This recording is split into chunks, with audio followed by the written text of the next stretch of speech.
Good morning, everyone. If you're wondering what bioinformaticians do in their sort of work or free time, that's pretty much what their screen looks like, just so you know. But we're not there yet, so don't worry about it. Let's go to our. So please download the worksheet, the workshop file from. And actually, let's go from the start. Let's go to the Canvas website.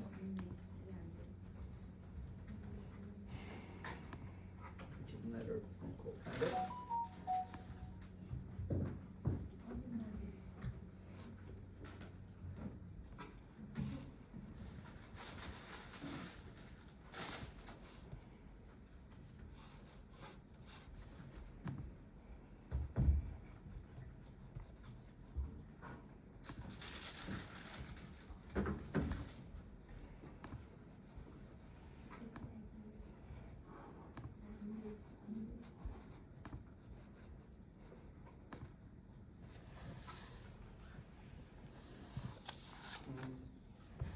Course site and module 10.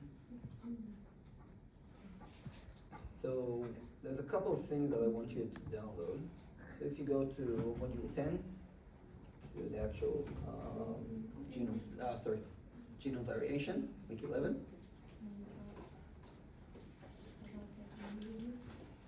And I want you to download the workshop notes, save it to your computer. That will be the file that you're going to fill up.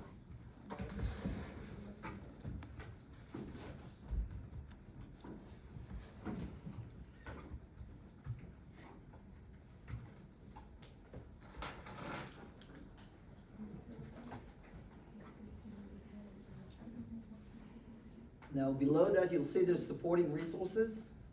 I want you to download all these 3 files and just put them somewhere that you can find, either in downloads or the desktop, just somewhere where you can find them. So download them one by one and put it, I already got them, so just put them somewhere where you can find. Just a quick guess, can you guess what these files are? Something that ends with an FNA. FASTA, that's great. A GFF. Remember? Nice, genetic feature format, so that's for gene annotation. And this is a CSV file in general. This is sort of comma separated values, so it's just a file with like a tabular file, a plain text file in tabular file that we can open in Excel. So you're welcome to open it in Excel to have a look, to see how it looks like. You can even, sort of, I think you can even open it in Canvas, but download it to your computer. I don't think Canvas shows the content of it. Oh yeah, it does. There you go. It's a very simple file with 2 lines in it, 2 SRRs. All right, that's great. All right, so download those files. Now I wanted to show you, just before we start, go over, let's have a look.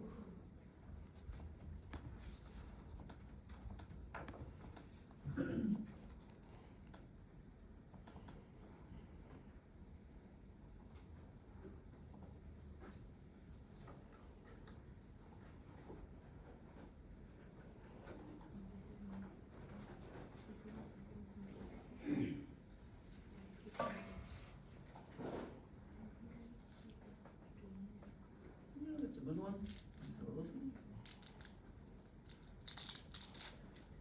So I just want to show you an overview of a very common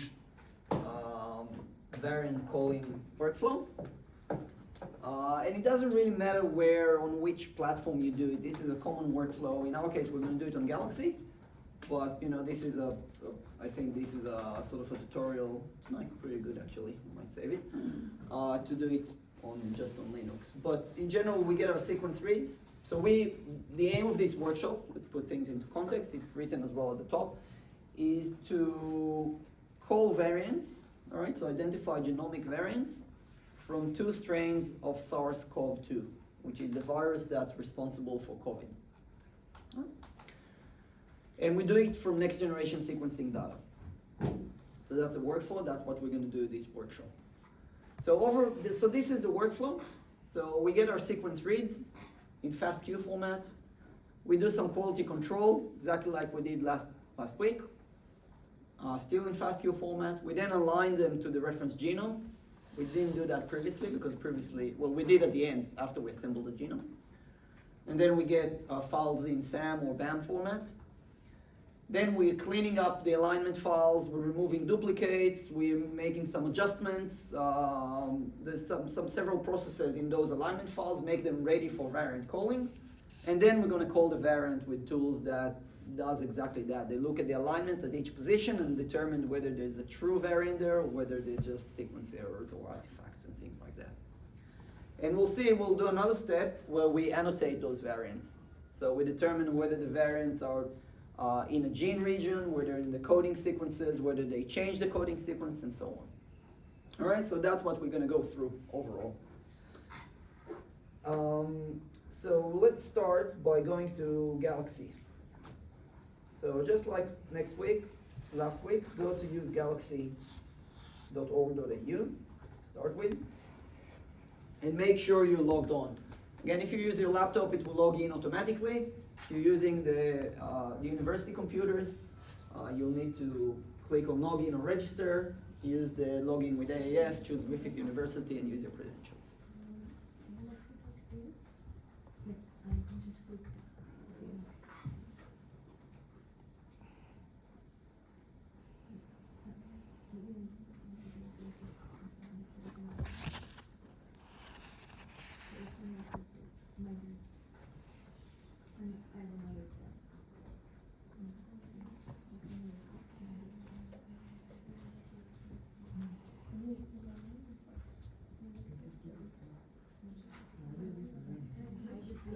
Right?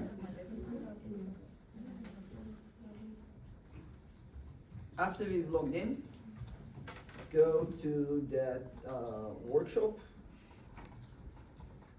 worksheet.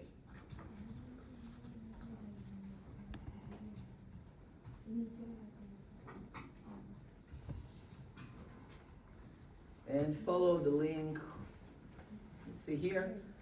So the first step we've done, we went to Galaxy Australia and log in. Then the second step is click either that link or that link, they're both the same. And again, that will get you that special queue activated. And we've done it last week and it was really smooth and nice and not as, it didn't take much long to load things, so I hope it will do the same. So just follow that link. Make sure you're using the same browser. And then if you logged in already, you follow that link, it will tell you that you're successfully registered, and then you can go back to Galaxy and it will use those resources saved for us.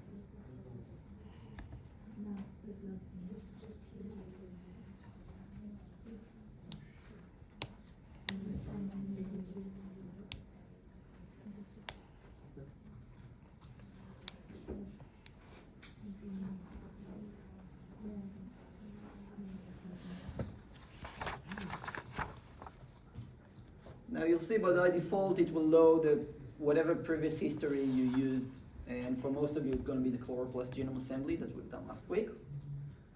Let's create a new history for this week. So next to the history there's a plus sign. Click on the plus and it will create an unnamed history.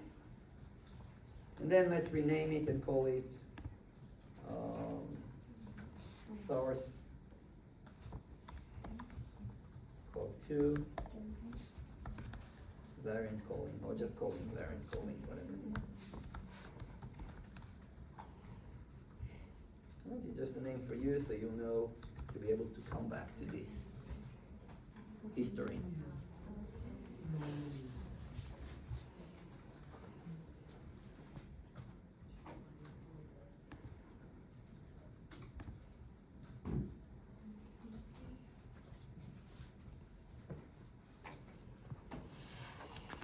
Alright, again, if you're falling behind a little bit at some point, just let me know so I can stop, or just raise a hand and we can come over and have a look.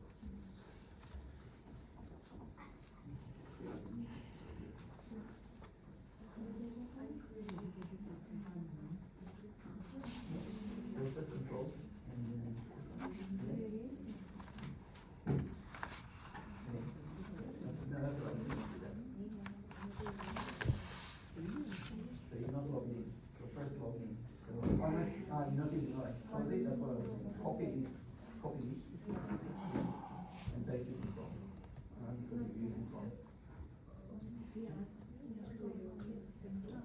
Perfect. Now we're done the Galaxy.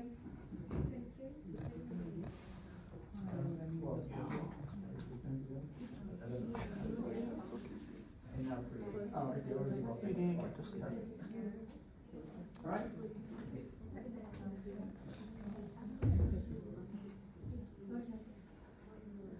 Were you on medication for like insomnia? Sleeping pills?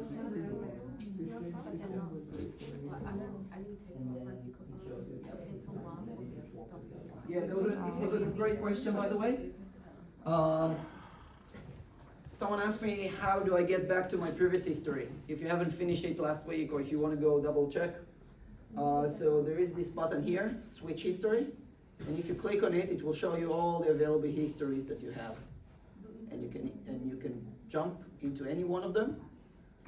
Another cool feature is if you click on this this little arrow and it says show history side by side, it will show you all your existing histories, and you can actually swap data sets. You can move data sets from history to history, which makes it quite efficient. You know, if there's certain data sets that you need to use over and over again, it shows them side by side, and you can switch to whatever history you want or move data sets between them. So again, it makes it really nice.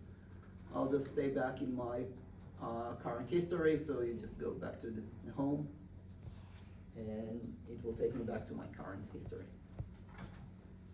All right, first thing we want to do, we want to bring in our raw data reads.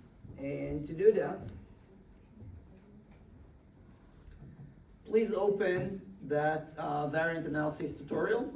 Again, if you can either right click and copy hyperlink and then paste it in your browser, or you can just click on it. I found it in the public like in the computer labs. Sometimes it will try to open it up in Explorer, so just move it to Chrome or whatever you're using. And I have that one side by side. So again, if you just want to have a look, this is sort of the full version of the tutorial, but I'm going to walk you through it so we can get a bit quicker.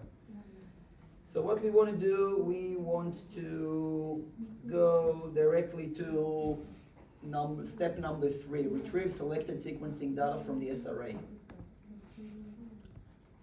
No, sorry, we don't need that. Sorry, that's all right. We already got everything that we need. So let's click on upload data and start by uploading the data, those 3 files that we downloaded from our computer. So click on upload data and then choose local files.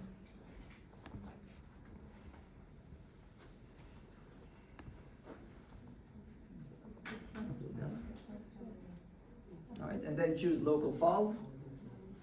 And then you can either drag and drop, or you can just look for your files. And these will be this srainfo.csv and those 2 genomic files that we downloaded from Canvas. Yep. All right, you select them and then you click on start. I'll just walk through everyone, just make sure that got it.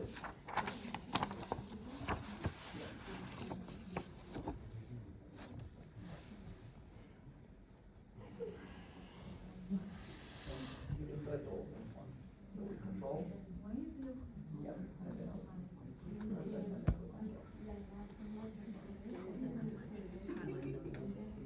Press control. Well, yeah.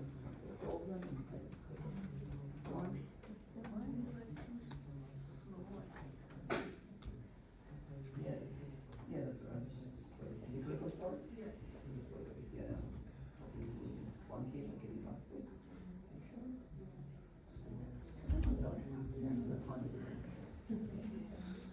No, it works much quicker today, and yesterday as well. Which is the skill that you need. So you can just bring her up to speed. All right, that's great.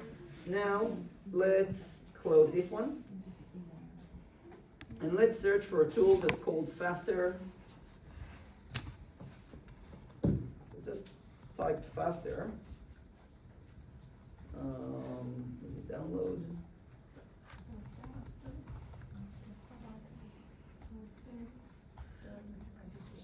Let's see the exact name of it. Faster download and extract.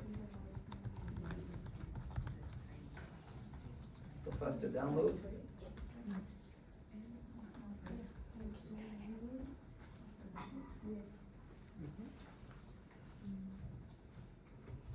Yeah. So if you type Faster download and then you scroll down, I don't know why it doesn't show up straight away, you'll find Faster download and extract reads in FASTQ format from the NCBI SRA. All right, find this tool and click on it. What it does, we give it an SRA or SRR accession. SRA, it stands for the Short Read Archive, probably knew that. And that's where people have deposited their raw reads into the NCBI. So what we're going to do, we're just going to provide the two accession numbers that we saw in that CSV file, and it's going to download it for us. So change the input type into a list of SRA accessions, one per line. And you see by default it will choose that CSV file, because that's the only file type that supports it. And then click on execute. What it's going to do, it's going to communicate now to the NCBI and download these data sets.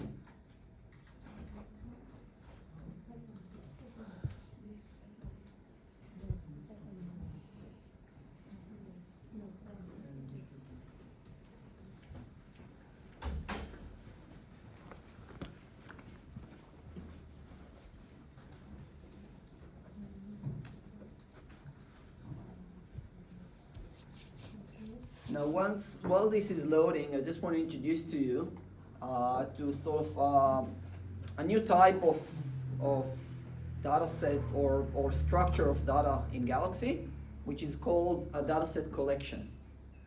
And a collection means that it's like under one folder, and it can have multiple data sets in there that are related to the same experiment or the same type of files. And that will what it will create for us. It will create, you see the paired end data? It will create a list or a collection with pairs inside it, per sample. So each sample will have the two pairs. And that as well, that will hint for us that we get paired end data. So it means it's data that has been sequenced on both ends, forward and reverse strand. All right, which gives us sort of double the coverage for each region. And if you want, in the tutorial, there's a little bit of explanation there about the structure.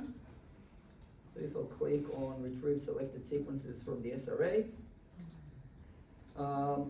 you see that it should create the paired end data, contains paired end data sets if they're available. Again, when we download it from the SRA, we're not sure if it's going to come single end or paired end. It might come as a single end data. It might come as unpaired data sets. And there's some information about the tool execution. So we're going to see what our data looks like. Now while we're waiting for this to load, let's say we're getting our raw sequence data. What is the first thing we need to do with it? Yep.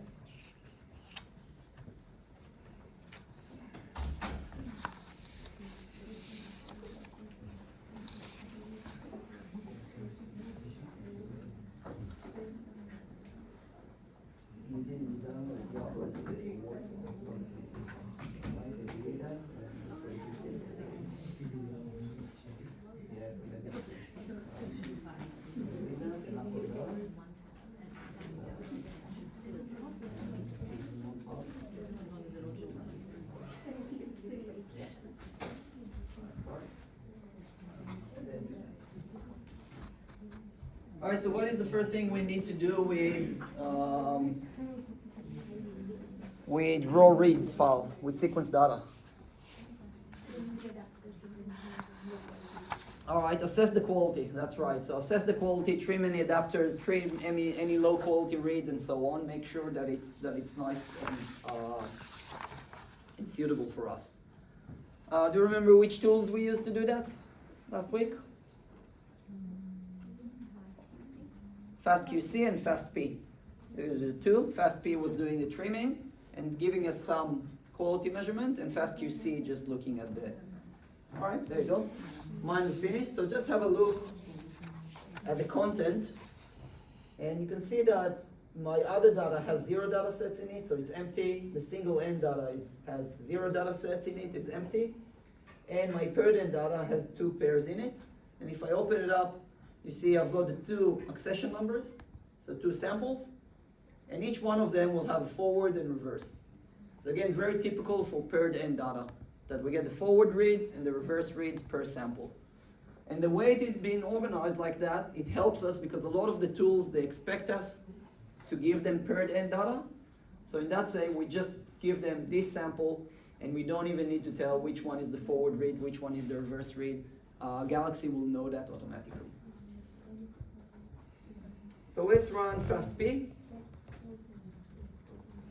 And again, even if it didn't finish for you, you can already run FastP, and you'll be able to. It will put it in the queue. So just make sure that you choose paired and paired collection as your input type. And by default, it will choose that paired end data that we downloaded from the NCBI. All right, change it to paired collection, and it will choose the right type, the right input for it. Now, one thing we want to change is in the output options, just include the JSON report. So enable the JSON report in the output options.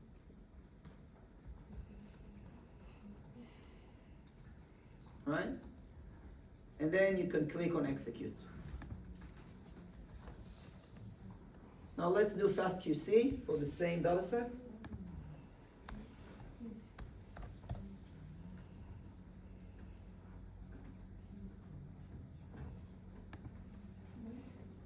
And again, make sure you change this into dataset collection, this right icon.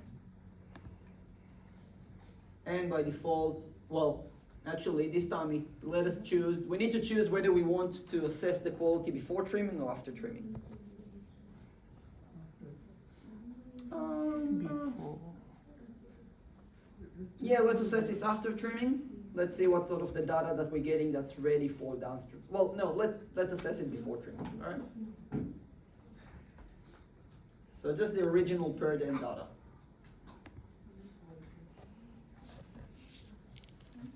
Leave everything else as default and just click execute.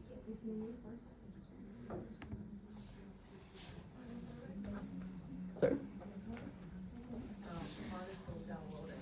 That's fine. Let's just let it and once it will finish, it will process. So you can already run, like you can already set it up, set the job. Okay. And we can do like collection.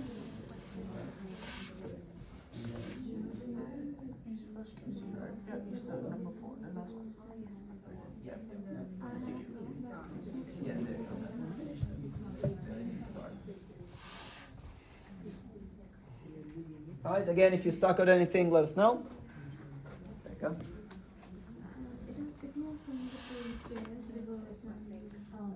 They're in there. I think I saw this. All right. And if you click inside, all right, there's the default numbers. Go back to your history. And, all right, and you run FastQC as well? And FastP? So run them both. FastP.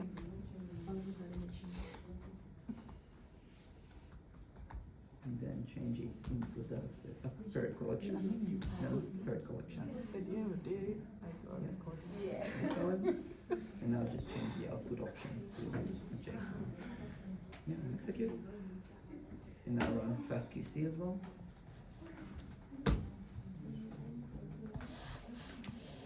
And change it here to that's the collection. No, onto the next, yeah. And don't choose FastP, choose again the paired end data.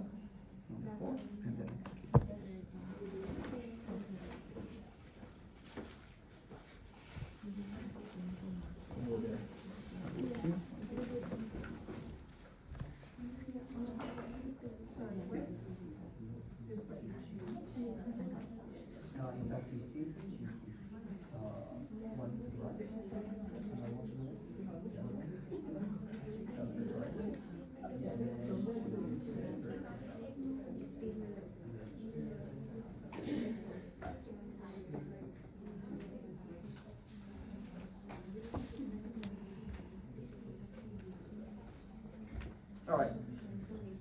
Now that we have this quality check and we've done the trimming, we can have a look in the worksheet and start filling up some of the information that we were asked about each one of those samples. So what it asks us is the number of reads that passing the filter. So if you look at, so if we're talking about number of reads that passing the filter, it is the post-process reads, all right? So we need to look at the output of FastP for that. So click on the FastP, on the HTML output of FastP. And again, because FastP was done on a collection, if you click on it, inside it, you'll find a report for each one of the input samples that we had. So start with one of them, let's say the one ends with 102. You can click on display, and you get the FastP output from it. So you get the overall, you get the average length before filtering and the average length after filtering. So you can see that the reads were actually trimmed. And where does it say, all right, after filtering,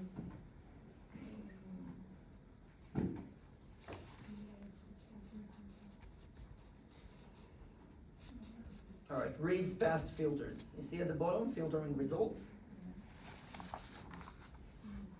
So you can copy this and paste it, number of reads passing filter. So we've got 2.65 roughly million reads. Right, that's roughly 90% of our reads past the filter. The average GC content, there you go, it's here.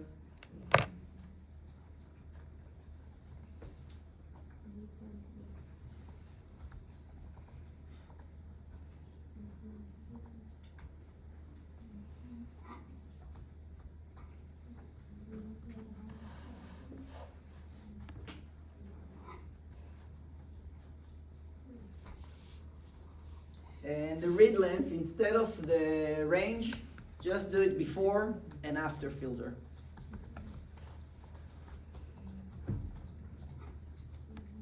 All right, and then you can see that the average before filtering was 101 base pair, and after filtering was 86 base pair.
Right, now I encourage you then to have a look as well the quality scores before filtering and after filtering. If you can find it, if not, I'll show you how to find it. Or meanwhile, you can have a look at the other sample and start extracting this information from the other sample.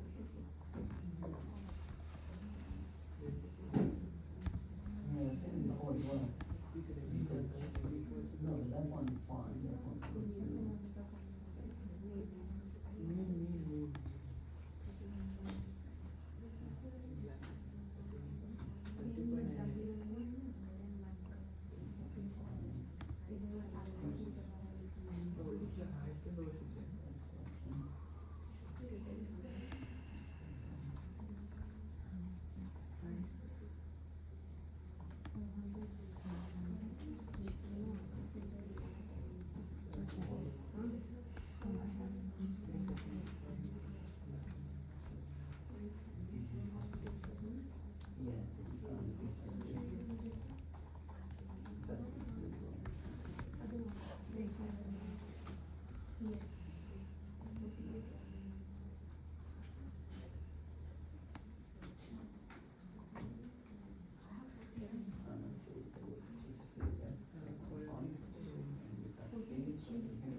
Yeah, there's some issues with fast feed.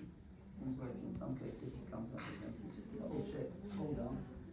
Make sure that you have it. Yeah, you have it here. So try and run it again. Try and run fast feed again. What you can do is you can just go scroll up to fast feed, click on one of them. Yeah, just delete the fast feed and try and run it again. Delete the fast feed outputs.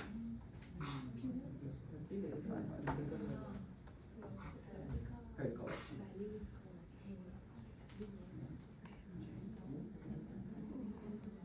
Yeah, I've seen it happens 2 times.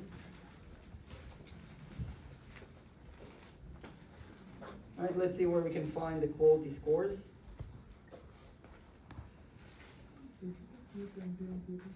Sorry?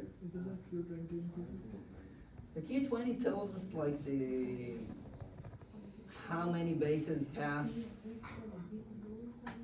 20, like the quality of 20 on the Fred score, and how many reads pass, or how many bases and how many reads sort of pass that threshold.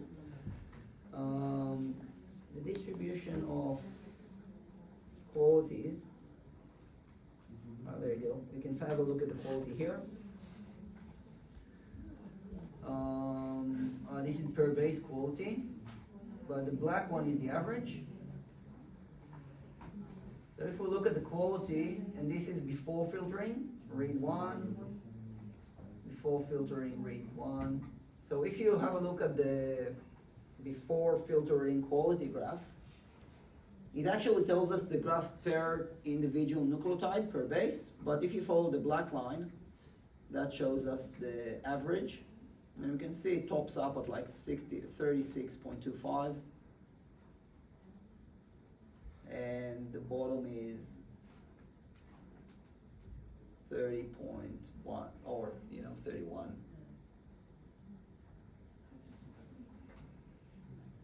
All right, so you can go over the graph, find the peak of it versus the bottom of it. So we can say that before was 30.1 or 31 till 36.25. That was the quality scores range before.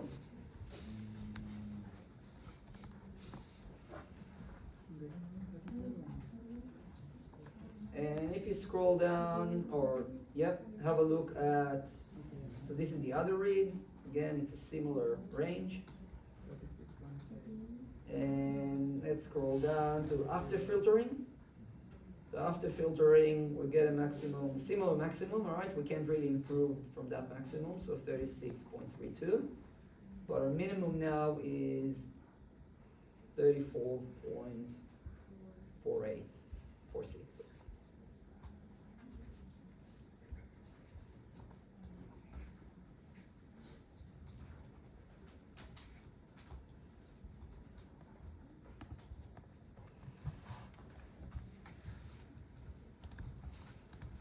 So again, what we can see is that the trimming increases our average quality.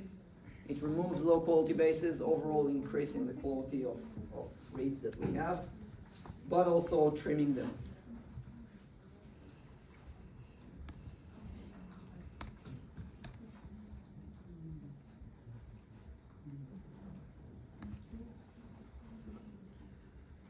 And you can do the same thing by looking at the other sample now. The sample ends with 957. And you can pull, I'll give you a few minutes to pull out the information from here.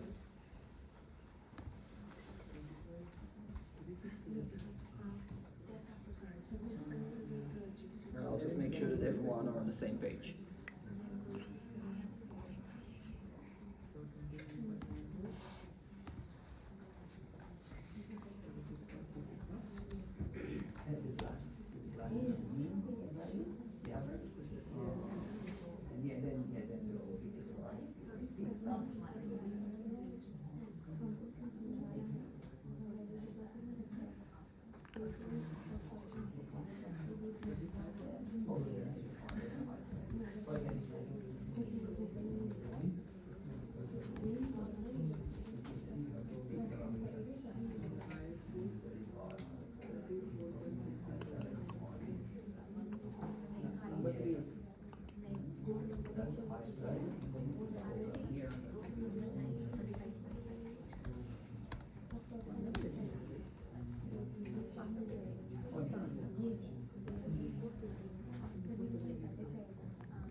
Doesn't really matter.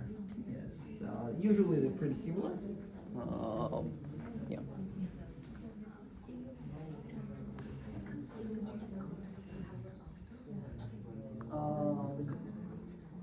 Yeah, there are well, when you say they're very slightly different. You can say, you can say that one.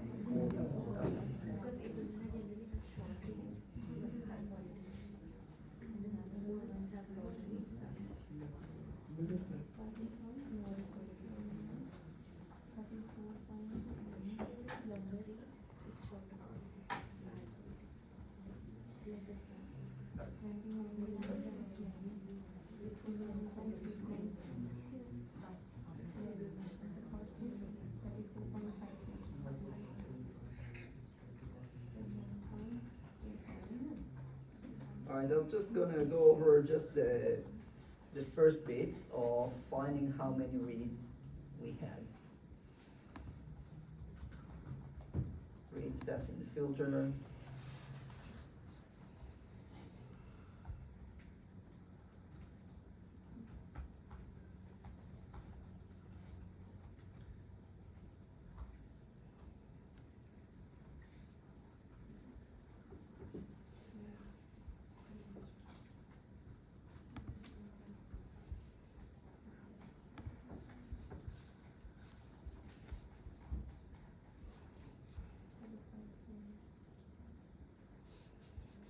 All right. Now let me ask you, based on the information you put in the table, which platform do you think was used to produce those reads? Illumina. All right. Why is that?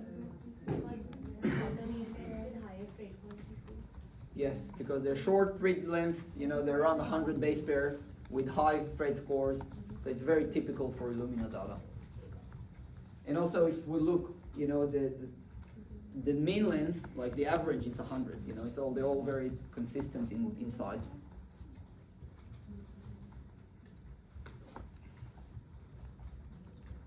What are the main differences between the reads from the two samples?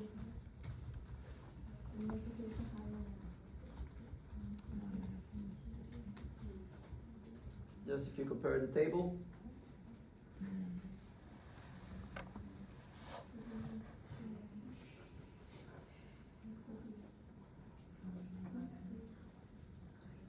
What do you think?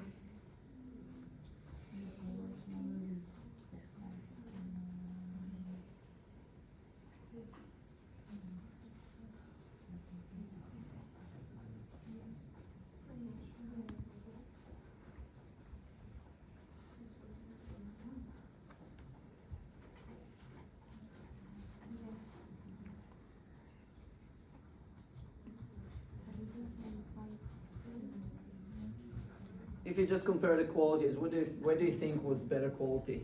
Which sample had better quality reads? The first one. Right. Why is that? Based on what? Sorry? Yeah, we got higher, slightly higher thread score,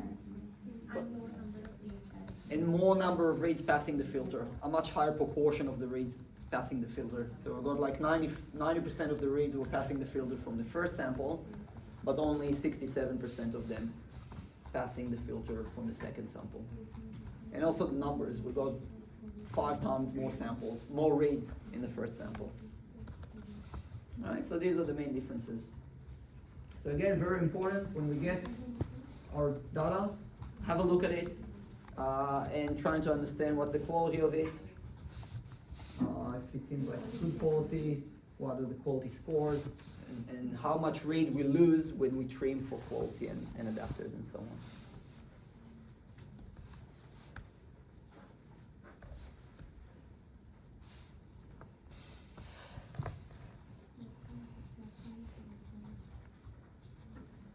All right, can we move on?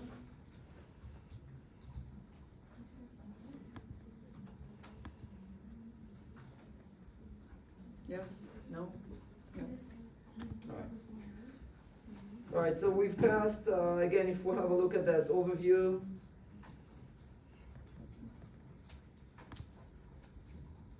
Went over it. Yeah, if we went over the overview, so we've done the first couple of, we got the sequence reads, we've done quality control.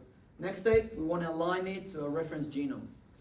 So these are the files that we uploaded earlier. These are reference genome of SARS-CoV-2, of the virus. So let's use BWA-MEM2 like we've done last week. So BWA-MEM2.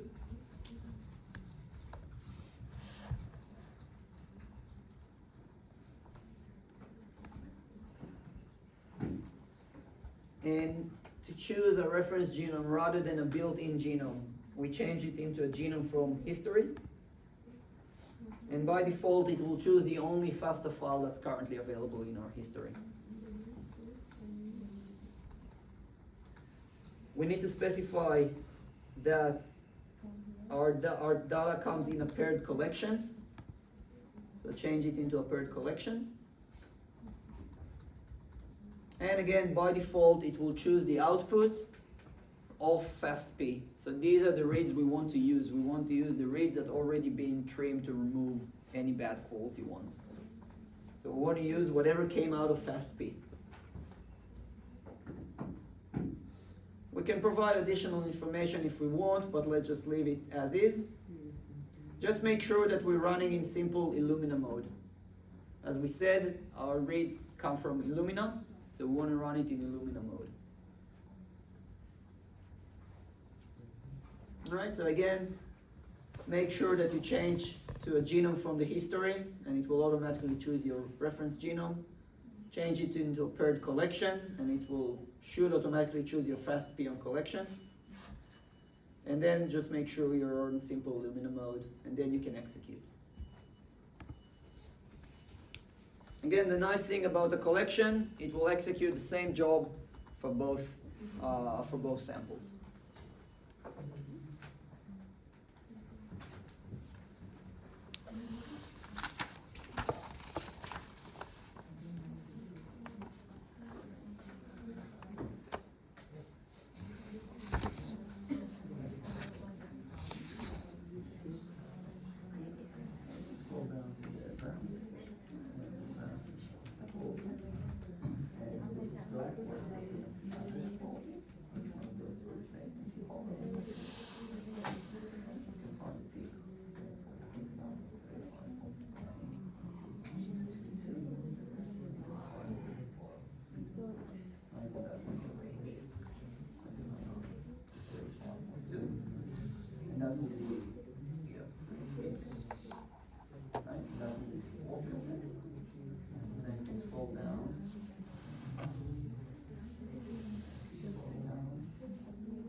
So we align it to the genome. Now we need to do several steps of processing of those BAM files to make them suitable. And I'm just going to consult the tutorial just to make sure we don't miss anything. So the first step is to mark duplicates. So duplicates are often in the library preparation step, especially if we're starting with a very small amount of DNA, we run several PCR cycles. And one of those PCR cycles, it gives us enough material to actually sequence. But what they do, they artificially make multiple copies of our reads. And when we want to call SNPs, we want to take only reads that derived from multiple DNA copies, not from PCR copies. So that step, that's what it's going to do. It's going to mark anything that is a PCR duplicate, it's going to mark it. And how it knows that it's a PCR duplicate, it's based on the adapter it has on it and based on the exact position of the read where it starts and ends. But the tool, that's what the tool is doing. So let's run it. So if you type mark duplicates in the tools, you don't choose the first one with the cigar, choose the one without the cigar. Mark duplicates here at the bottom.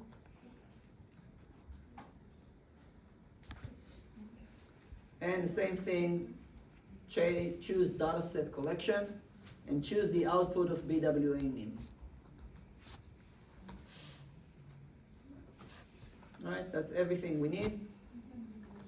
And actually set the remove duplicates to yes. Because by default, what this still does, it's only flags, it's only marks duplicates. But in our case, we want to remove the size of the output file, so we can tell it to whatever is duplicate to actually remove it completely, because we don't need those duplicates. So just toggle it into yes.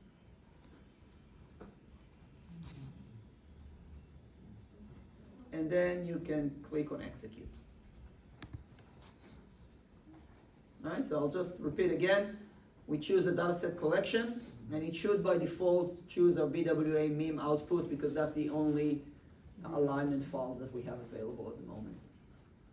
And then toggle the remove duplicates and click on execute.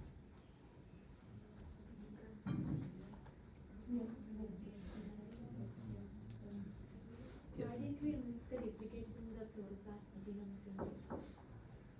Because they're not really critical. They're really critical when you call variants. They're not as critical when you assemble the genome. They're more critical when we call variants, and we want to make sure that each read represents a single copy of DNA. Next step, we want to look at the statistics of the alignment to see how much reads align to the genome and so on. We've done it previously with QualiMap. We can do it as well. We can do it both with QualiMap and with another cool tool called SamTools Stats. So let's run QualiMap, BAMQC.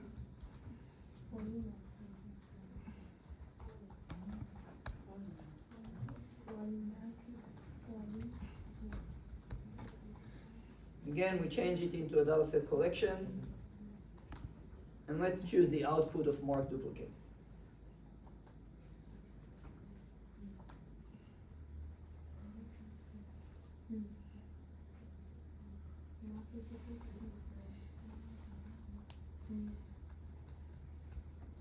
Even though there's not going to be any.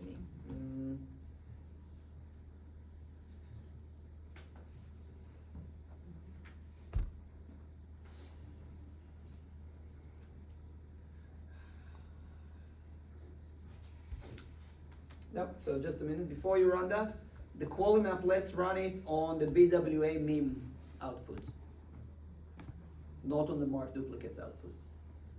Okay? And in the skip duplicate reads,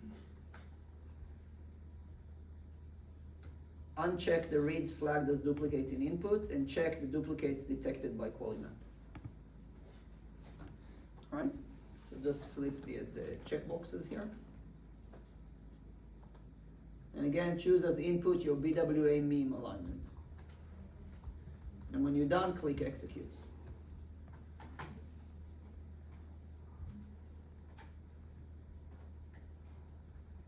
Great. Now let's use another tool that generates alignment statistics. That's called SAMTools Stats.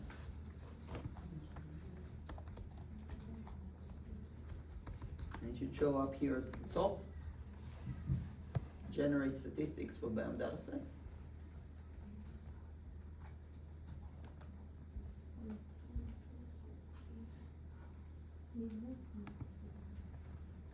Choose a dataset collection, and yeah, and this time just let it with the default of the output from marked duplicates.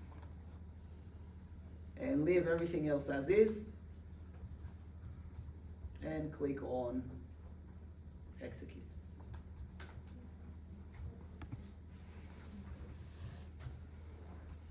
Alright, so that will provide us some statistics about the alignment, about the coverage, how much of the reads actually align to the genome, and so on. The next step that we want to do, we want to use specific tools that is used for calling variants. And this is a common practice that sometimes around region, it looks at region where it thinks there's going to be variants and it realigns the reads around that, just reorganizes them. So to try and remove any artifacts that might have resulting from not most accurate alignment. And that tool is called low-freq Viterbi. So if you type realign reads, and the second option will be realign reads with low-freq Viterbi. So choose this option.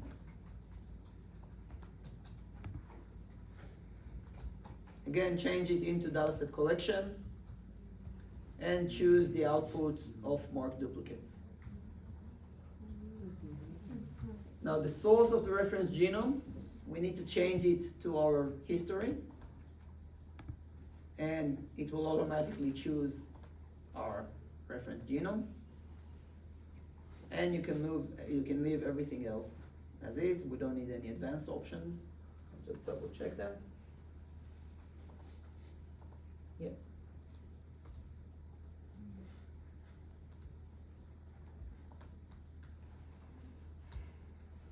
Oh, well, let's have a look in advanced option. Yeah, no, it's all good. You don't need to change anything in the advanced options. Just click execute.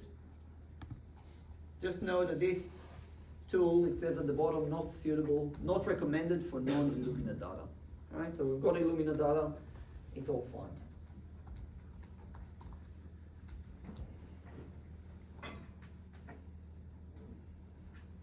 The next step is then to add indel qualities. Do you remember what are indels?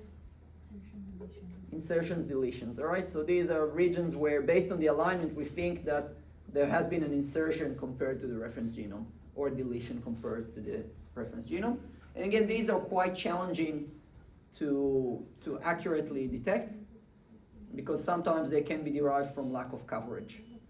Or all sorts of sequencing artifacts. So what we want to do, we want to take what low-freq was just doing. It was realigning around those regions, and now we're going to provide those quality assessment of low-freq.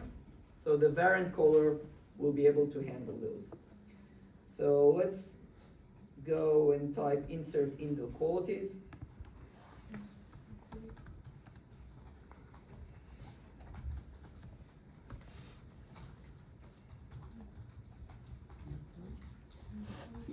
Insert indel qualities into a bump files.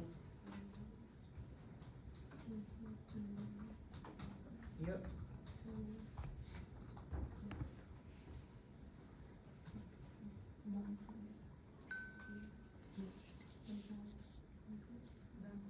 No, sorry. Should be something that say with low-freq.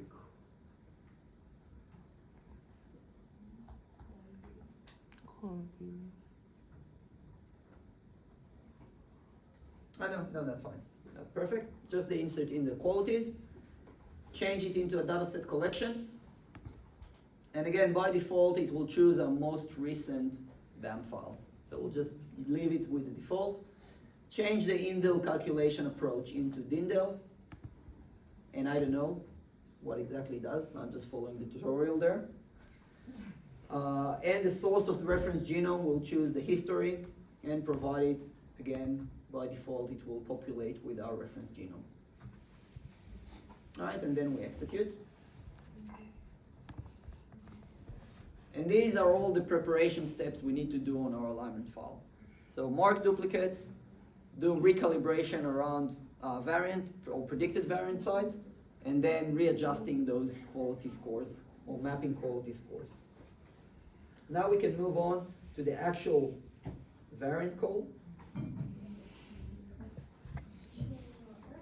So type in there in the tools call variants with low freq. See, it's down here.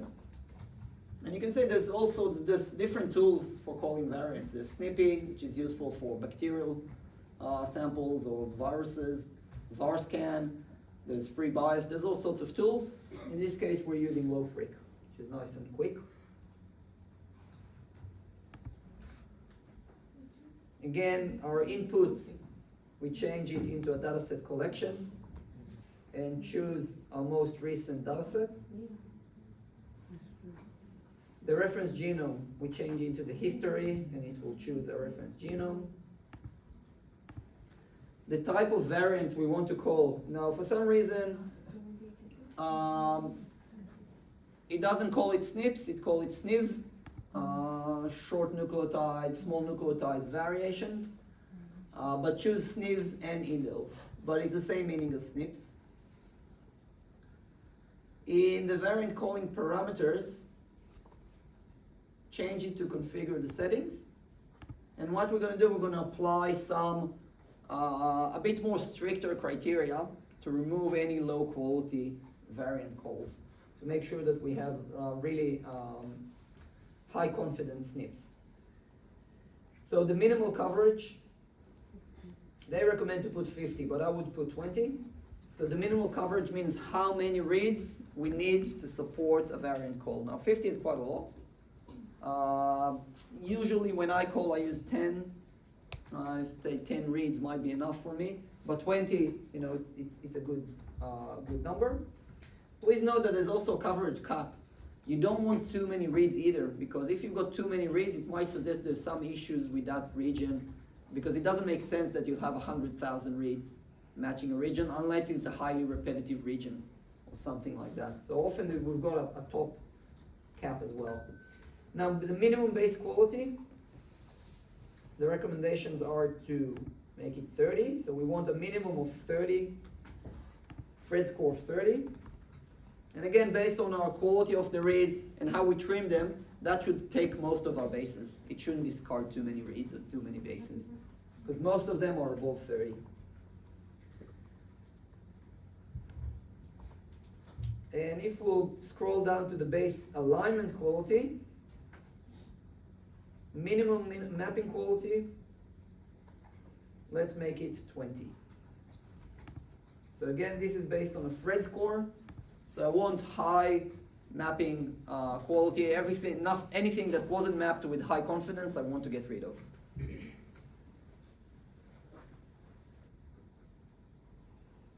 All right, that's it.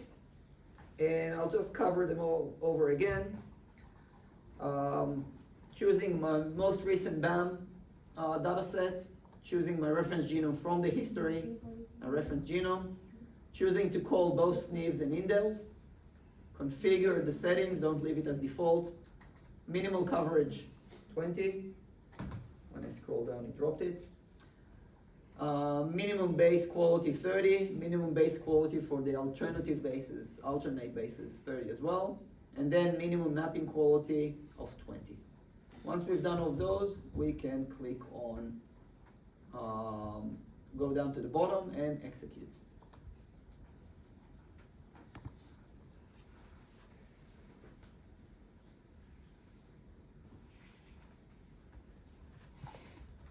Excellent. So this is going to be the actual thing that's going to produce our list of variants. And let's see if we want to wait for it and have a look at it. While we're waiting for that, we can have a look and compare the mapping qualities. So we've done the mapping qualities, and we run QualiMap on both samples. Let's go to the QualiMap results and compare those the different matrices. So scroll down to the QualiMap results on the collection. Look for the QualiMap report, and then look for each one of those files. And we've done it last week as well. So what you want to find is the mapped reads.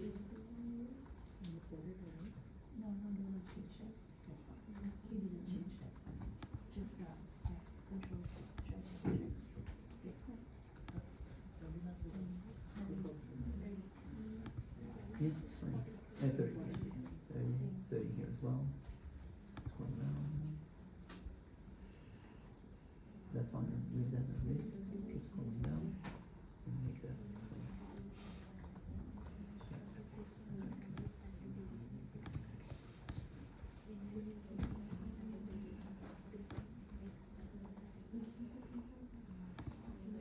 All right, the percentage of unmapped read should be the rest.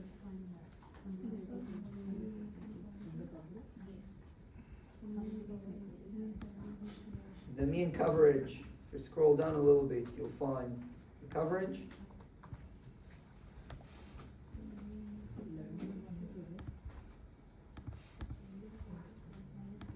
The mapping quality, there you go. So definitely above our threshold of 20. And this duplicated reads estimated will be a bit up here.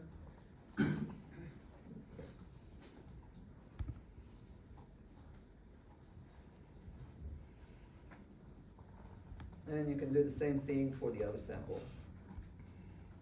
Look at the QualiMap report of the other sample and pull out the frequency of mapped reads, proportion.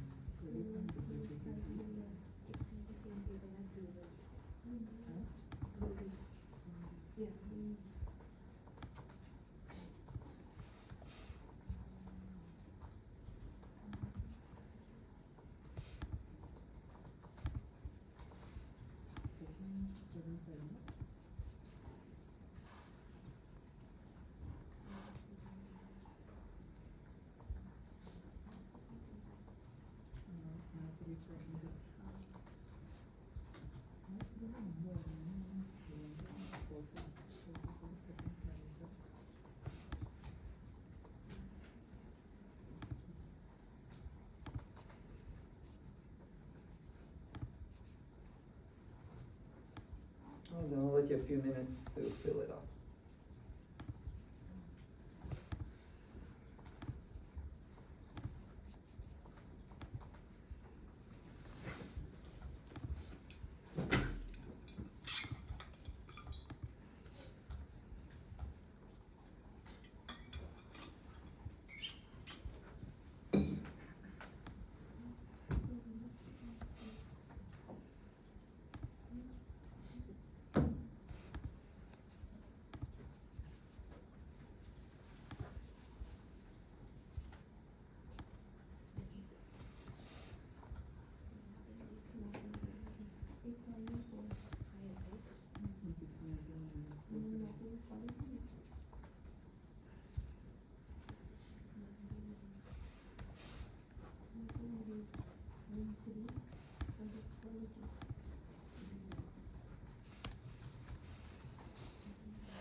All right, now I've got some questions for you that you need to think a little bit.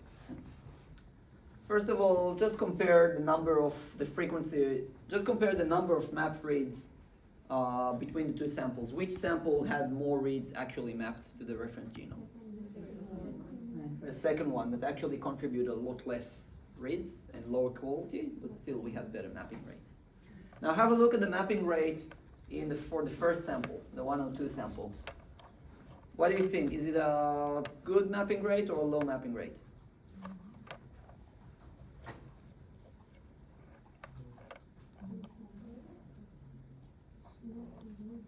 It's quite low, right? Why do you think we have such a low mapping rate from a sample that was sequenced, and then we align it back to the reference genome? Why do you think we've got a low mapping rate? Because there were lower number of map reads. Why? That's true. We've got a lower number of map reads. Why? Try to think of the biology. What is the reference genome that we're using here? SARS-CoV-2 virus. All right.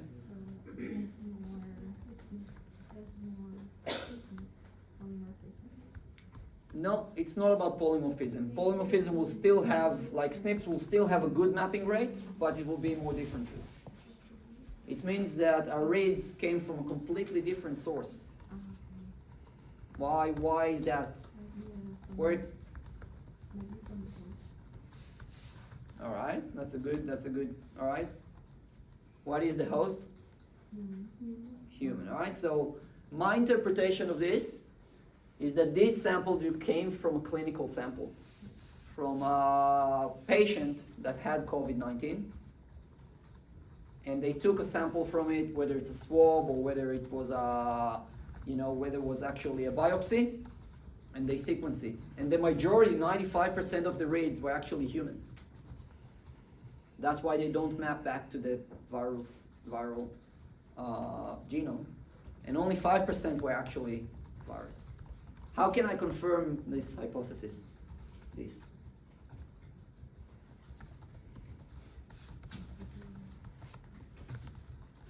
We can try mapping this sequence to human genome. Excellent. All right, so if we map the same reads to the human genome, I would expect that those 95% to align perfectly to the human genome.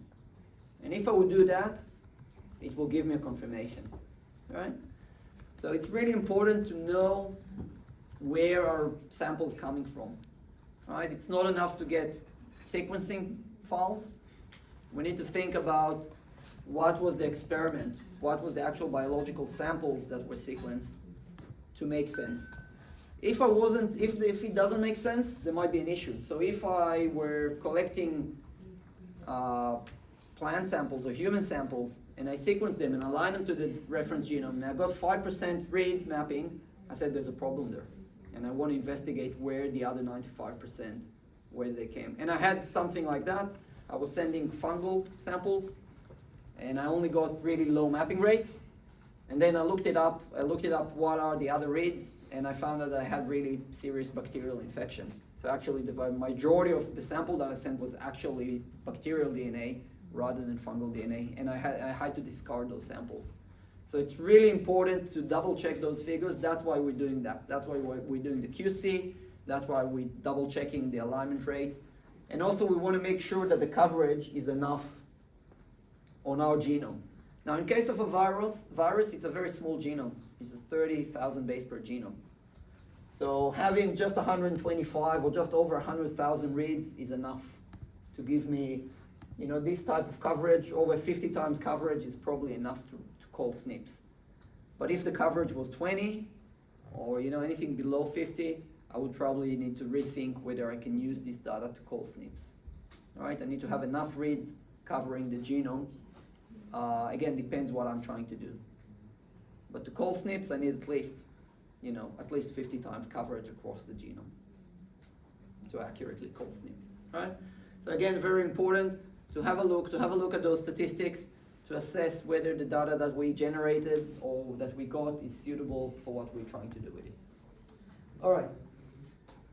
Let's go back to Galaxy and have a look at the output of the call variants.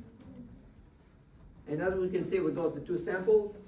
You can click on one of them, on the I button. And what we're getting here is a typical VCF format. All right, it tells us at the bottom, variant call format. Every line that starts with double hashes is a comment. So it just gives us information about what is in the file and how to read, how to interpret the different fields in there. And what was the actual command that was used to produce this variant call. And then below it, in the table that starts with Chrome, hash Chrome, this is the heading, and this is a table pretty much that tells us which chromosome, what was the position, what was the reference allele, what was the alternative allele. And then if we keep scrolling to the right, the quality that was given for this SNP, and then the depth, how many reads cover this SNP, and then the allelic fraction, so how many reads support each one of the different alleles. Now, have a look at those, at the list of the reference and alternative allele.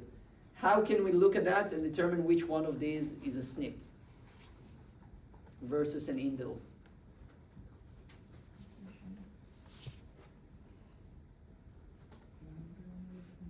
What's the definition of a SNP? A single nucleotide polymorphism, all right? So what am I expected to see in a SNP?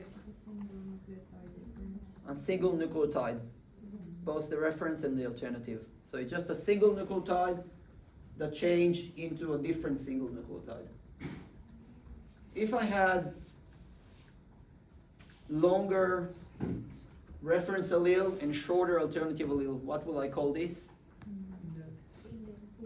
Which type of the indel? The in or the del? A deletion. All right, because I had a long bit in the reference and my sample, all right, reduced it.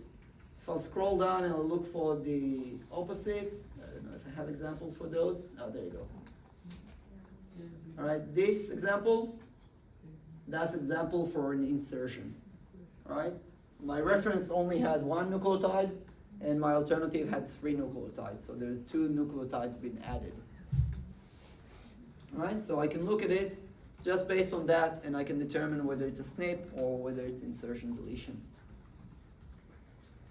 And often what we do in downstream analysis depends what we want to do with it.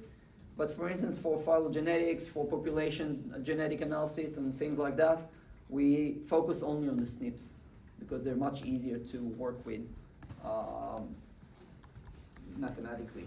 They're much easier to represent than those insertions and deletions. All right. So if you scroll down, variant calling, you'll see question 3. You can answer question 3. Identify which variants represent SNPs and which are indels.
often we prefer to do like in the middle, or we can actually say which one is inserted, which one is deletion.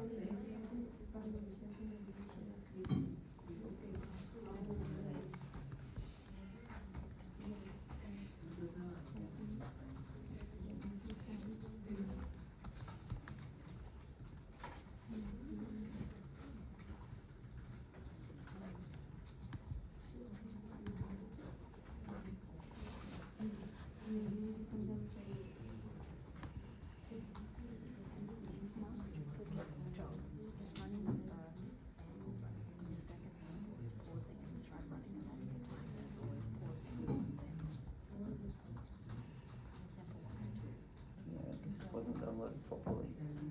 Okay, so maybe I will go back to that. All maybe done fast B successfully.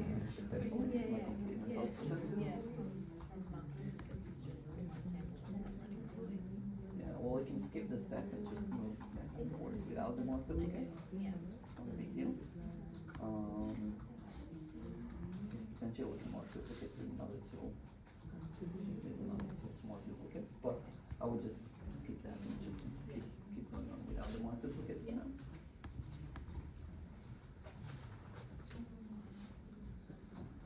And then, yeah, Nikki, if it keeps causing problem, it's probably the BWA alignment step that's the problem. All right.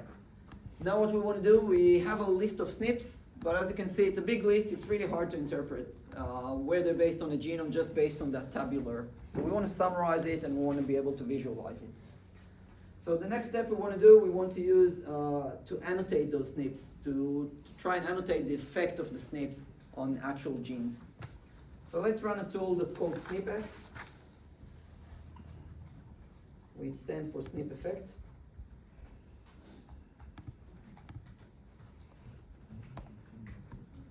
And SNPF here, annotate variants for SARS-CoV-2. It's always a bit tricky whether I want to choose this one or the other one. Yeah, let's choose the first one, because by default it will use the SARS reference genome and a known database of COVID sort of variants.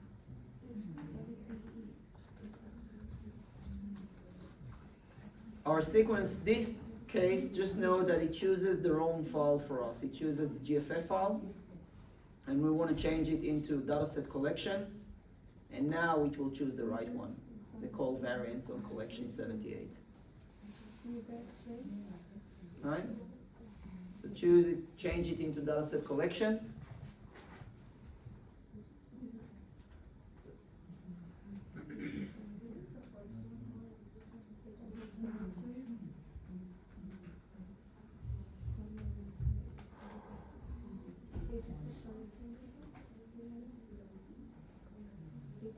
Right, I think we can use both, but that would be the easiest. And just know that we're comparing it to the original sort of Wuhan isolate. Alright, so change it into dataset collection, and it should select the right dataset. And once you find it, just toggle the create CSV report. So toggle this one to yes. And then after that you can click on execute. You can leave everything else as default. Yes. And click execute. Alright, so just a repeat. Look for the SNP F annotate variants for SARS-CoV-2. Change it into dataset collection, and it should choose your call variants collection. And toggle the create CSV report. Again, we can choose from multiple different genomes of SARS-CoV-2, including the original SARS coronavirus and bat viruses, and all sorts of coronaviruses are available there. We'll just leave it as the default, as the top one. Yep. I can click on the UTR so that do not show pipeline if you can UTR. No, leave it. I want to get a summary of all where the SNPs were found.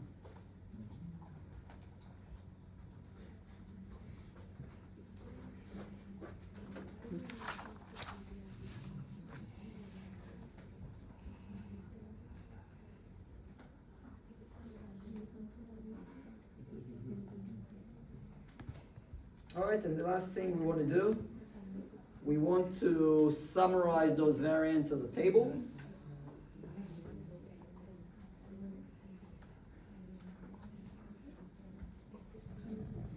So we'll use SNP sift,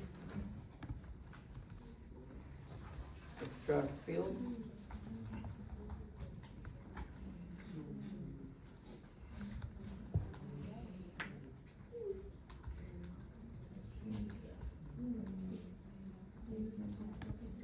And the same thing, change it into a dataset collection, and it will choose your SNP-F on collection, so the annotated VCF files. And then the fields to extract, the easiest is to copy it from the tutorial, because there's a few fields in there, and I don't want to get any errors in there. So just go to the tutorial, find the create table of variants, and copy it into the fields to extract instead of the fields that are currently there. Put the field separator as a comma and the empty field text as a dot. Right? We'll walk around and help. Yeah, just make sure you have these ones.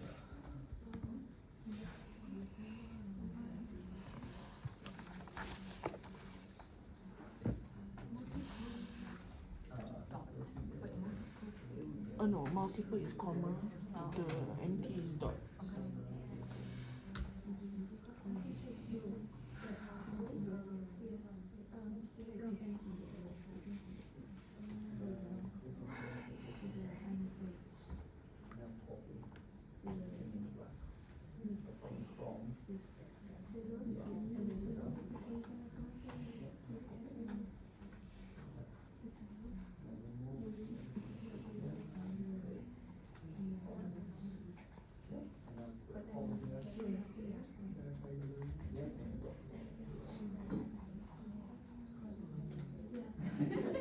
Yeah, exactly. Copy it. Yeah, so just open it up. So you find the.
Now just go to the training.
All right.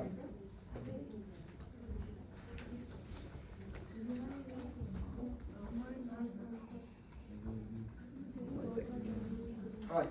Now the last thing. Oh, sorry.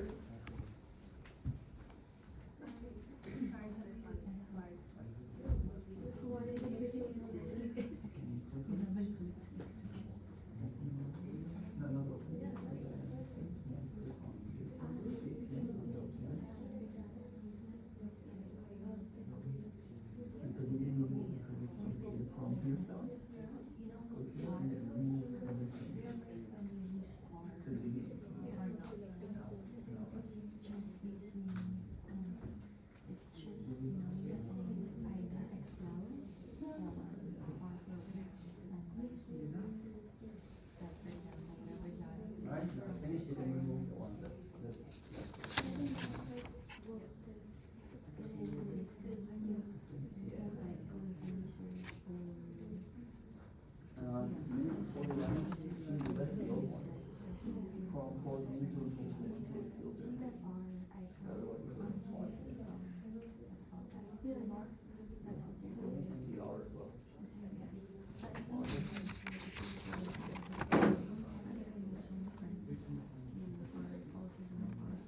All right.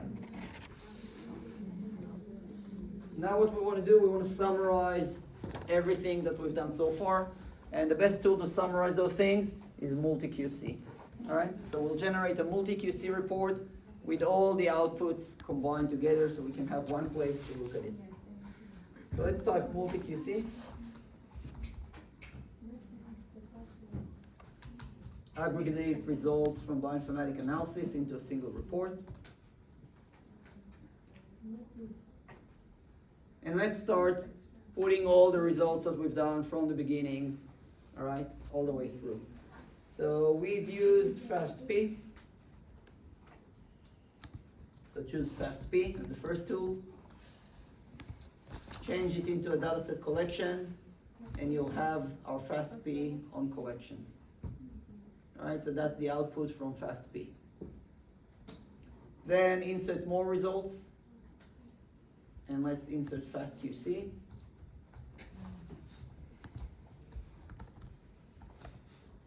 Insert FastQC output, change it into a dataset collection, and we'll need to find our FastQC raw data. This is called map.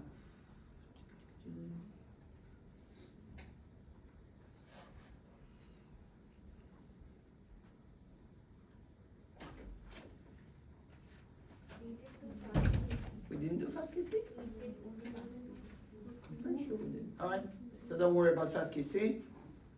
Let's remove it. Let's change the tool into QualiMap.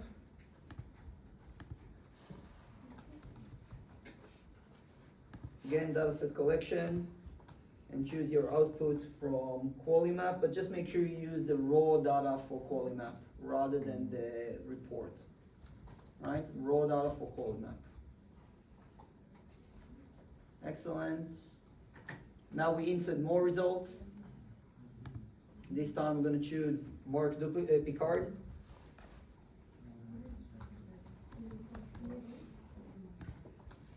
Right? And under Picard, click on the Insert Picard output. And it will ask you what type of Picard output. So we actually want to choose the mark dupes. So that's where we mark the duplicates. Change it into a dataset collection, and then find those marked duplicates on collection tabular.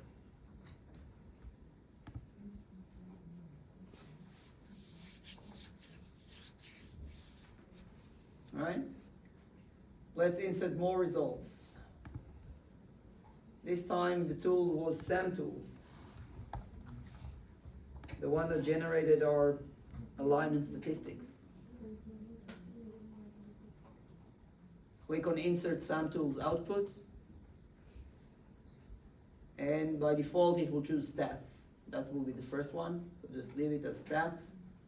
Change it into a dataset collection. And find your sample stats on collection 37.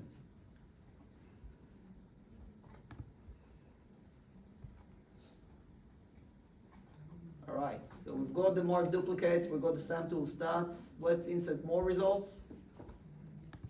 And let's choose SNP F.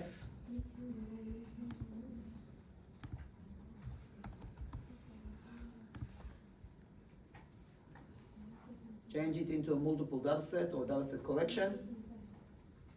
And choose that CSV stats from SNP F.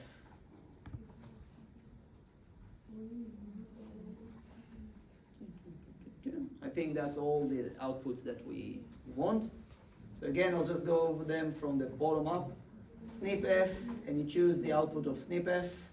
Just to make sure you always choose dataset collection.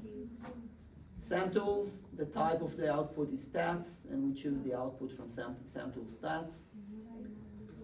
Picard, and the output type is marked dupes, and then we choose the output of marked duplicates. Qualimap, BAMQC, and we choose the raw data for Qualimap BAMQC. FastP, and then the JSON report from FastP.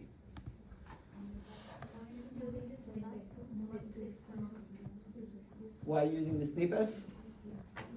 Because that's what provides summary statistics. The SNP SIF tabular is just for us to, we can look at it as a table.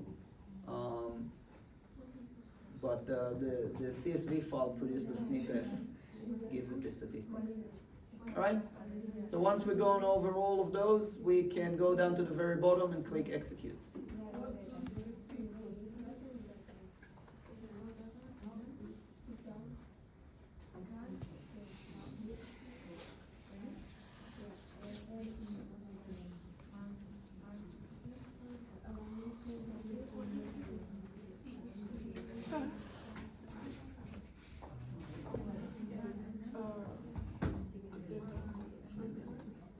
Yeah, first one, yeah.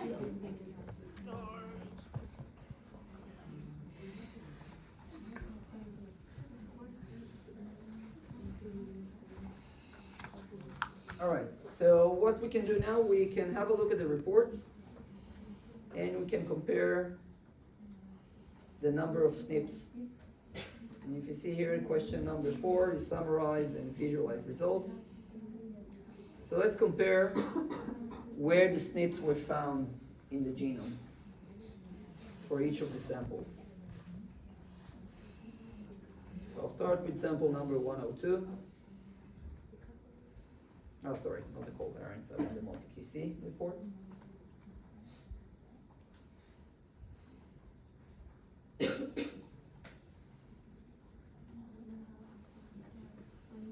All right, and by the way, if I look at the multi-QC as well, you can see there's a range of statistics. The coverage can be here. We can find the alignment rates, the change rate, the number of variants, which is not very useful because it's in millions. We can't actually see the number. But if we scroll further down, we can see the details. We've got the Qualimap results, the coverage, and so on. But we can scroll straight away, so you can see that the left-hand side, we've got a table of content of each one of those tools. So go into SNP F, and we can just have a look at the sheer number of variants that were produced.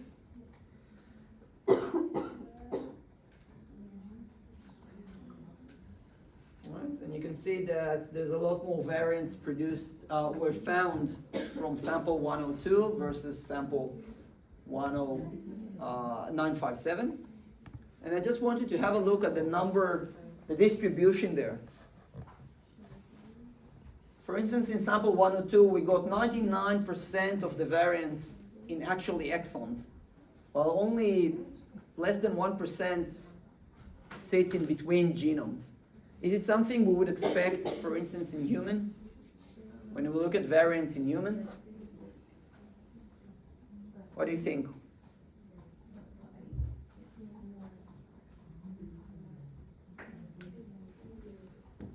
Right? Where would we expect to find more variants, more polymorphism in human genome?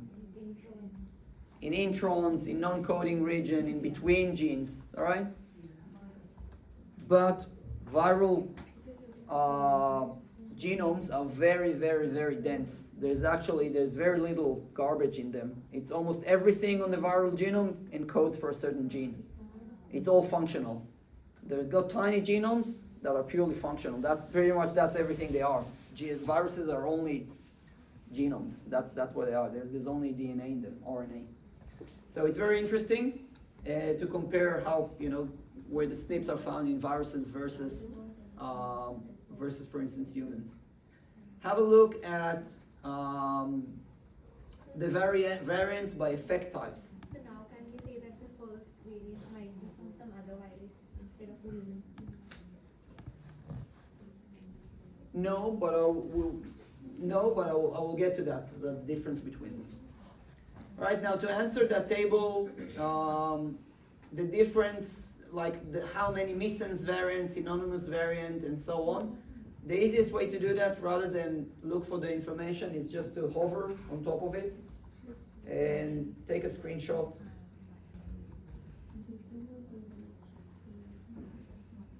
Of this table, and you can paste it in.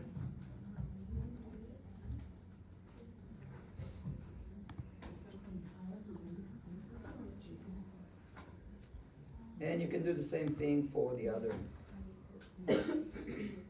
sample.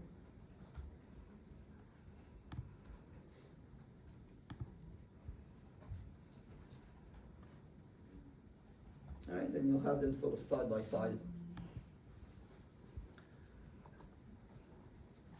So just a bit of explanation, what are the different type of variants or the prediction of the effect of the variant.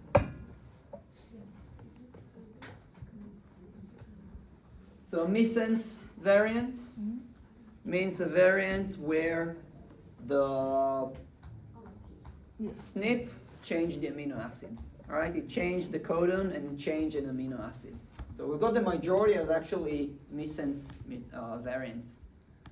Synonymous means that it didn't change the amino acid. It means that it's still in the coding region, but it resulted in exactly the same amino acid. Frameshift variation. So it's an insertion or deletion that changed the coding, the frameshift. All right, so it's a change. Stop gain means that a particular codon changed into a stop codon, so the translation of the protein will be stopped. So that's often called a nonsense. And then disruptive in-frame deletion or conservative in-frame deletion. So in-frame deletion, destructive one, it means that it disrupts the 3 codon, so it's a deletion of 2 or 1 nucleotides. Whereas conservative is a deletion of 3, so it might have removed 1 amino acid, but the rest of the protein stayed the same. And then intergenic region, we've got 7, and splice region variants, we've got 2. So right at the splicing region. So that, that gives us an indication about, and again, this is the case, we're looking at viruses. We always need to keep in mind that we're looking at viruses that have a very high sort of mutation rate, and that's how they overcome drugs, that's how they overcome host resistances, they evolve very quickly. Now I had a question there, based on the number of SNPs, just look at the number of SNPs between the 2 isolates compared to the reference. Based on that, which one of them is more closely, evolutionary closer to the reference, or more similar to the reference? Second one. Why do you think is the second one? Has less missense variation. Yeah, not only missense, it just goes less variation. All right, so there's less variation, it means it's more similar. If it has more variation, it means that it's more distant.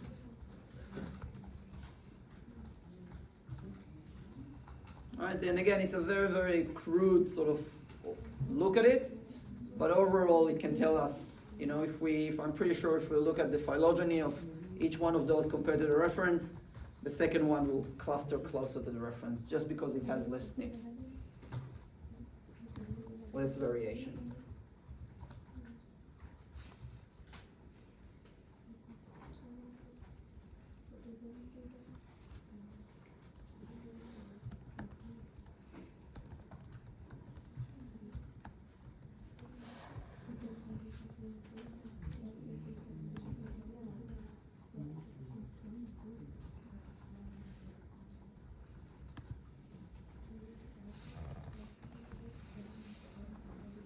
Alright?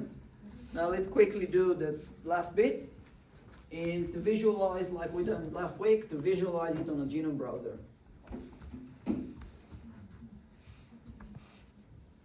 So let's type jbrowse in the tools and choose jbrowse genome browser.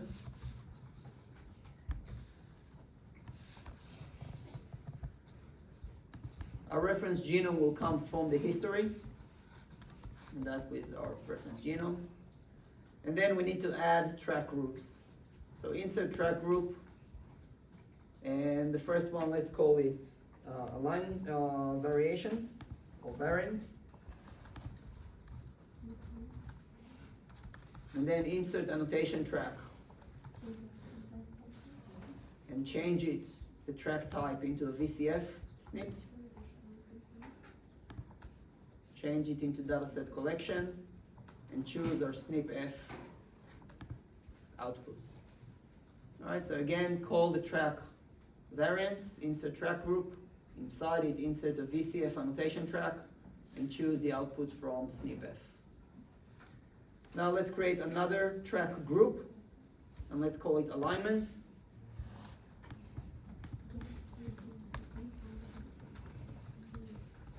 And then insert an annotation track and change it into BAM PALOPS. Change it into dataset collection and choose the most recent BAM file that comes up, which is the insert indel qualities across collection. So these are the BAM that we actually used for calling our SNPs. That's the only thing we need. All right, we need two tracks, one of them for SNPs and the other one for our alignments. And then you can scroll down to the bottom and click execute. All right, I'll show you again. The first track group is called variants, and you add an annotation track, and the type is VCF SNPs, and you choose the SNP-F collection. You need to make sure you change it into dataset collections. And then you insert another track group, and you call it alignments. And you add an annotation track, and the type will be BAM.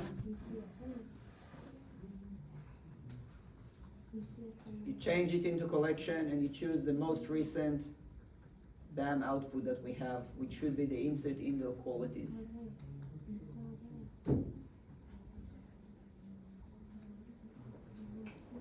And once we've done with it, you can click on execute.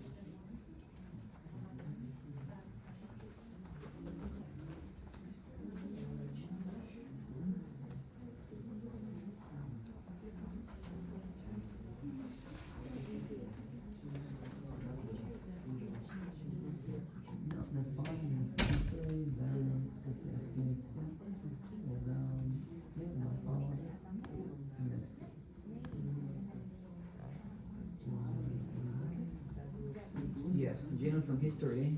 Change this. No, it shouldn't be either one of those. No, another collection. Change it to single set. Yeah, that's the right one. Alright. Variants, that's good. Alignments, that's good. Yep, connects. Alright. Now what I want you to do is to open it up, open the J browser.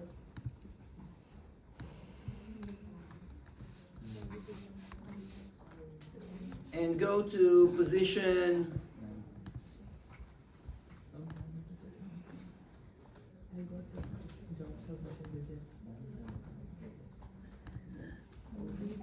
yeah, you choose this one. Change that to single dataset. That one.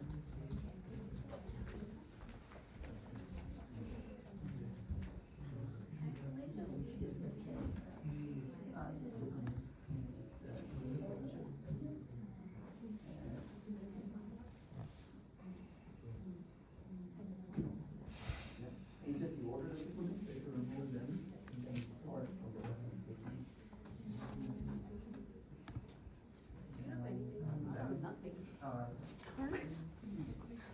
can't open it. Oh. Yeah, I don't have anything else. Alright?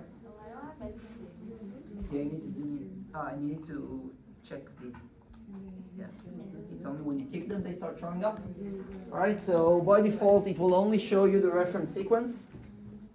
And you actually need to tick those boxes to show you the variants that were identified and the alignments. Now I want you to tick all of them. And the alignments take a bit of time because it loads all the bounds. And I did mention something at the... Just note that the original question that was there was something around the gap in indel. But I found that sometimes it doesn't show up for everyone. It's a bit hit and miss. So rather than that, focus on position 14,250 to 14,500. And I'm going to show you how to do that.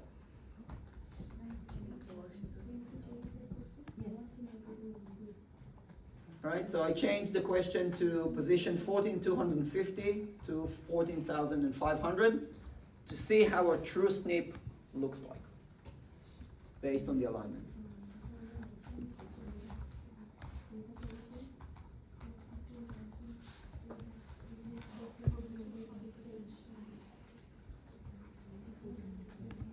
So if you want to go somewhere quickly, at the top you have the coordinates.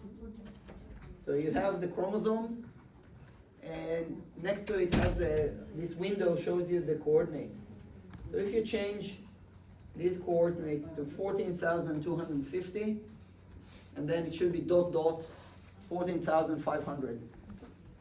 It will take you to exact window that we're after. Alternatively, you can zoom and use the scroller to find the right place.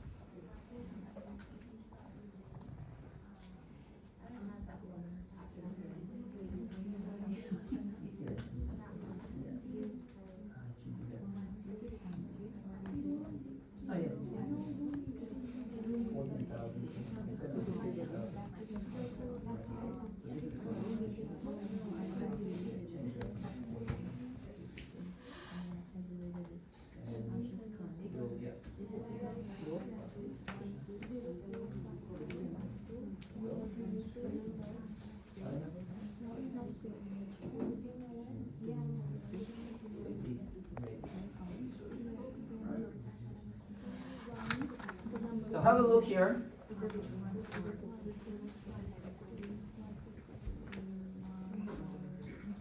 And again, you can remove the variant. You can remove the variant sort of tracks. And have a look. We've seen it before that every time we got a base that is different from the reference, it will show in different color, right? Based on which nucleotide it is. And what you can see that usually we got them scattered around pretty randomly. We've got a lot of cases where they are different from the reference, but it's always at the beginning of the read, which is a bit suspicious always, because the first read, it's always a bit suspicious. If it's right at the beginning or the end of the read, I always treat it with a bit of, again, I don't trust it 100%. It might be an artifact based on the reading that the first base wasn't read properly. But have a look here, that red bar that goes all over. So pretty much it means that every single read that we had had a different base to the reference. So this is an example of a really, really strong evidence for a SNP. All right, have a look. Every single read from both samples had a different nucleotide in this position. All right, so this is a very, very strong evidence for an actual SNP. And if you want, you can zoom in, to the nucleotide level, where you can actually see which was the actual substitution there.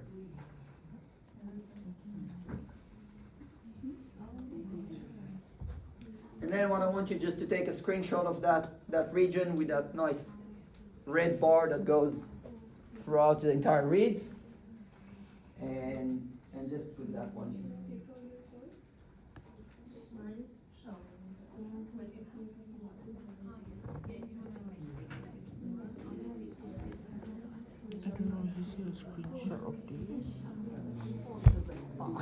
Yeah.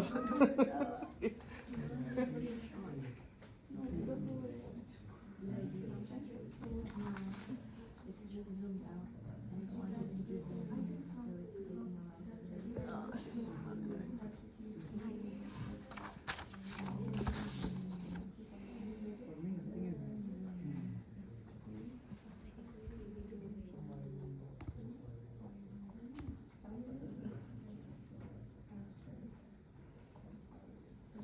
Yeah, just change it to 40,000.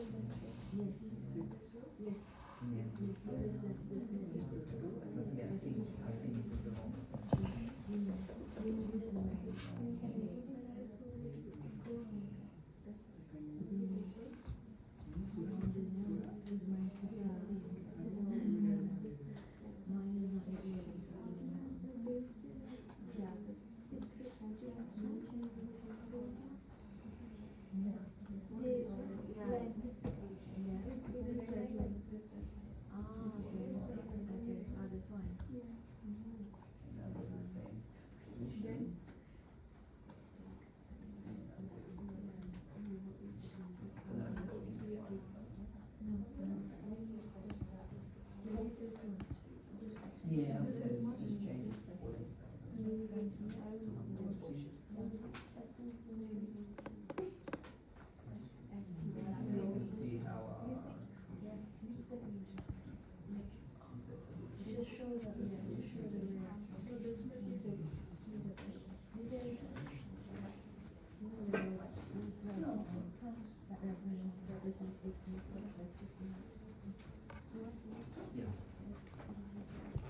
Do you take the screenshot of these because this will only show one sample, or should I zoom out? You can zoom out just to show both of them, but it's good enough as long as it shows the position, position and the alignment. Okay. Or do you want like two pictures with this is the first sample and then another Yeah, if you want, you picture? can remove one. You can just put one sample at a time and put them next to each other. Okay. All right.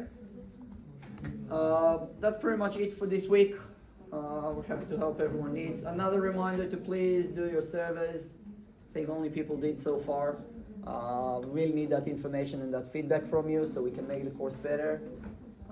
And sometimes if you give us good feedback, we get a bit of commendation from the head of school, so I can hang in my office.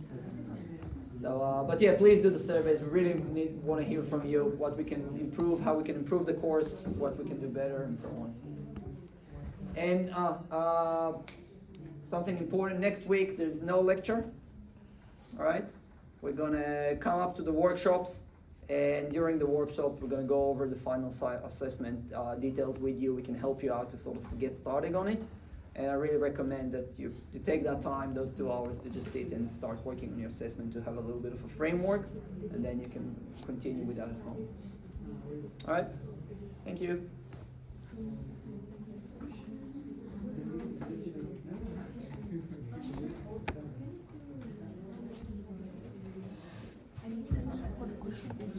As long as you're interested yeah, you can be welcome to keep using it. It's just after tomorrow, there's a special queue of us. Take part, but then you just use it as a normal user. You can still remove more stuff. You just, when you're doing all of us together, we need but otherwise, you just need to I don't know. yeah, just the first. But if you just go to use Galaxy and log in, you can keep doing whatever you have. It's just that the second link is not going to work after tomorrow. But everything else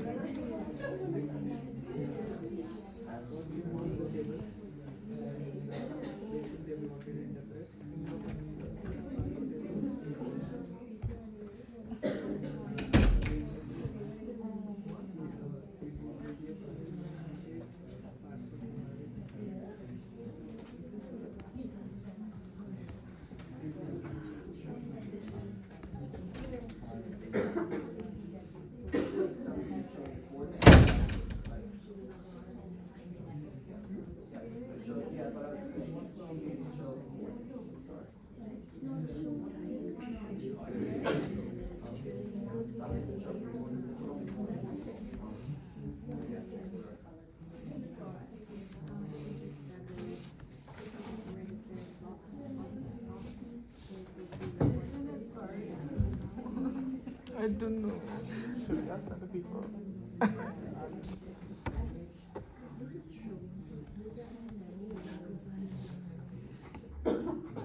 Change into T. Yes. Yeah, so that's what we see. So the reference says a C, and we've got T. And we see it's existing both samples. But for instance, the other sample has another C slightly here, but again, it's not as strong evidence. Yeah. And that's interesting. It's really bad. It's really all of it is different.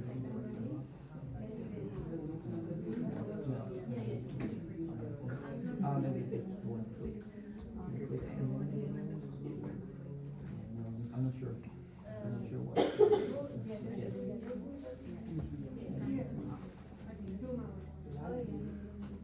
don't think so. I don't think you have. It's actually showing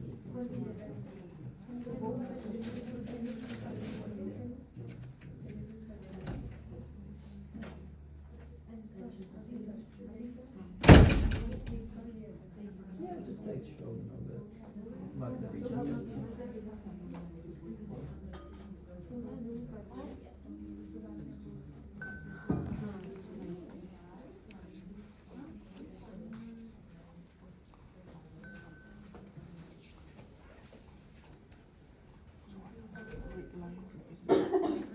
What does the red line represent?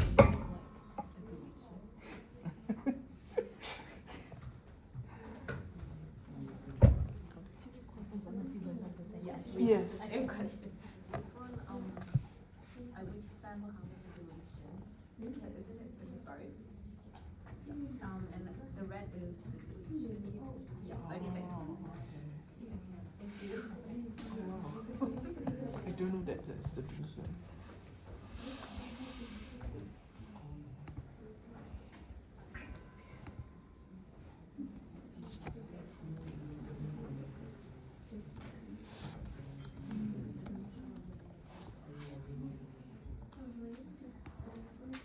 Yes, so where the red line is.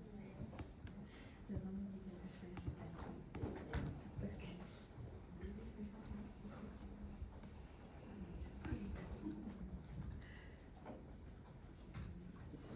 Gemma asked if you can borrow some setup from memory. Oh yeah, that's totally fine. Yeah, I told them we'll go up there. Yeah, yeah.